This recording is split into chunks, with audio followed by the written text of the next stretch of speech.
the Explorer, Dora's Halloween Adventure. Hola, I'm Dora. Swiper swiped Boots' bag of Halloween candy, but we don't know where he hid it. Will you help us find the bag? Let's follow the candy trail. Map says the candy bag is at the haunted house. We have to follow the candy trail through the spooky forest, past the pumpkin patch, and that's how we get to the haunted house.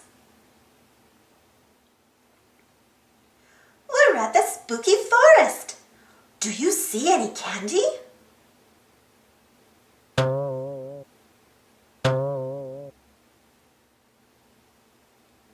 We made it to the pumpkin patch, and here's a scarecrow. The scarecrow says we can find candy next to two pumpkins that match. Do you see two matching pumpkins?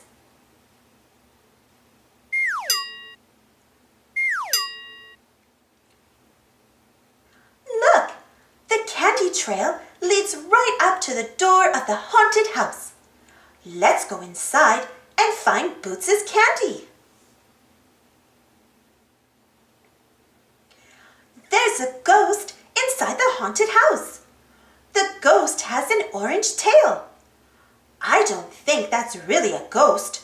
Do you? Do you know who it is? Yeah, it's Swiper. We did it! You helped us find Swiper and Boots' bag of candy. Happy Halloween! Thanks for watching. Don't forget to subscribe and share, and follow me on Instagram and Twitter. And for more Dora the Explorer stories, check out my Dora the Explorer playlist. And if you enjoyed this story, don't forget to give this video a thumbs up. Thank you. See you next time.